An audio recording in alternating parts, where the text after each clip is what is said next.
ಕೇಂದ್ರದ ಜಲಜೀವನ್ ಮಿಷನ್ ಯೋಜನೆ, ಉಜ್ವಲ ಯೋಜನೆ, ನರೇಗಾ, ಪ್ರಧಾನಮಂತ್ರಿ ಗ್ರಾಮ್ ಸಡಕ್ ಯೋಜನೆ, ಪ್ರಧಾನಮಂತ್ರಿ ಆವಾಸ್ ಯೋಜನೆ ಸೇರಿದಂತೆ ಹಲವು ಯೋಜನೆಗಳನ್ನು ಸಮರ್ಪಕವಾಗಿ ಅನುಷ್ಠಾನಗೊಳಿಸುವ ಮೂಲಕ ಶಿವಮೊಗ್ಗ ಜಿಲ್ಲೆ ತೀರ್ಥಹಳ್ಳಿ ತಾಲೂಕಿನ ಹೊದಲ ಅರಳಾಪುರ ಗ್ರಾಮ ಪಂಚಾಯಿತಿ ಮಾದರಿಯಾಗಿದೆ.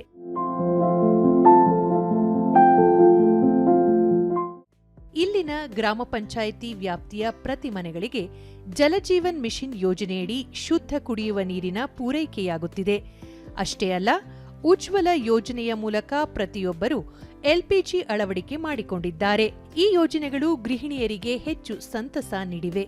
ಫಲಾನುಭವಿ ನಾಗರತ್ನಮ್ಮ, ಜಲಜೀವನ್ ಮಿಷನ್ನಿಂದ ದೂರದಿಂದ ಕುಡಿಯುವ ನೀರು ತರುವುದಕ್ಕೆ ಕಡಿವಾಣ ಬಿದ್ದಿದೆ ಎಂದು ಹೇಳಿದರು. ಮೊದಲು ತುಂಬ ಕಷ್ಟಪಡ್ತಿದ್ದು, ತುಂಬ ದೂರದಿಂದ ಬಾವಿಯಿಂದ ಎಲ್ಲ ತರಬೇಕಿತ್ತು, ಭಾರಿ ಕಷ್ಟ ಆಗಿತ್ತು.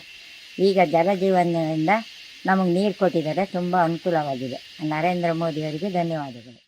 ಮತ್ತೋರ್ವ ಫಲಾನುಭವಿ ಉಮಾ, ಕೂಲಿ ಕಾರ್ಮಿಕರಿಗೆ ಮನೆಗಳನ್ನು ಒದಗಿಸಿರುವುದು ಸಮ ಸಮಾಜದ ನಿರ್ಮಾಣಕ್ಕೆ ಸಹಕಾರಿಯಾಗಿದೆ ಎಂದರು. ಪ್ರಧಾನಮಂತ್ರಿ ಆವಾಸ್ ಯೋಜನೆಯಿಂದ ಮನೆ ಕೊಟ್ಟಿದ್ದಾರೆ. ನಮ್ಗೆ ತುಂಬ ಅನುಕೂಲ ಆಗಿದೆ ಮನೆ ಕೊಟ್ಟಿರೋದ್ರಿಂದ. ದೇಶದ ಪ್ರಧಾನಮಂತ್ರಿ ನರೇಂದ್ರ ಮೋದಿ ಅವರಿಗೆ ಧನ್ಯವಾದಗಳು. ಫಲಾನುಭವಿ ಸುಭಾಷಿಣಿ, ಇಲ್ಲಿ ಹೆಚ್ಚಾಗಿ ಮಳೆಯಾದರೂ ಕೂಡ ಬೇಸಿಗೆಯಲ್ಲಿ ಕುಡಿಯುವ ನೀರಿಗೆ ಸಮಸ್ಯೆಯಾಗುತ್ತಿತ್ತು. ಜಲಜೀವನ್ ಮಿಷನ್ ಇದಕ್ಕೆ ಪರಿಹಾರ ನೀಡಿದೆ ಎಂದು ಸಂತಸ ವ್ಯಕ್ತಪಡಿಸಿದರು.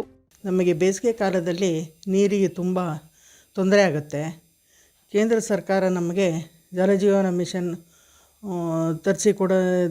ಕೊಟ್ಟಿದ್ದರಿಂದ ತುಂಬ ಅನುಕೂಲವಾಗಿದೆ. ಫಲಾನುಭವಿ ಆಶಾ, ಉಜ್ವಲ ಯೋಜನೆಯಿಂದಾಗಿ ಕಟ್ಟಿಗೆಗಾಗಿ ಅಲೆಯುವ ಸಮಸ್ಯೆಗೆ ಪರಿಹಾರ ಸಿಕ್ಕಿದೆ ಎಂದು ಹೇಳಿದರು. ನಾವು ಆಗ ಕಾಡಿನಿಂದ ಕಟ್ಟಿಗೆನೆ ತಗೊಂಡು ಬಂದು ಅಡುಗೆ ಮಾಡಬೇಕಾಗಿತ್ತು. ಆದರೆ ಮೋದಿಜಿಯವರ ಒಂದು ನೇತೃತ್ವದಲ್ಲಿ ನಮ್ಗೆ ಉಜ್ವಲ ಗ್ಯಾಸ್ ಸಿಕ್ಕಿದೆ.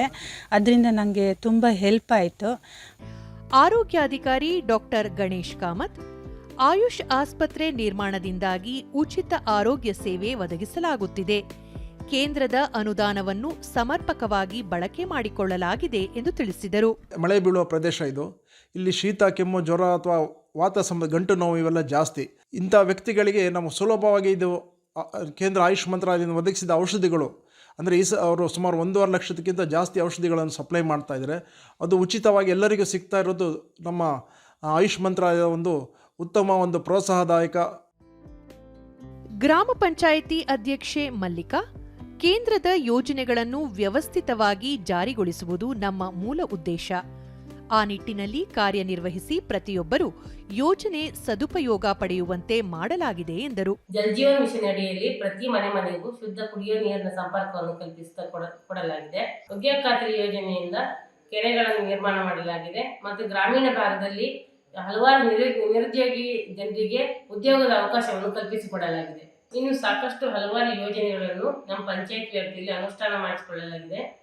ಇಂತಹ ಅವಕಾಶವನ್ನು ಮಾಡಿಕೊಟ್ಟಂತಹ ಕೇಂದ್ರ ಸರ್ಕಾರಕ್ಕೆ ಧನ್ಯವಾದಗಳು.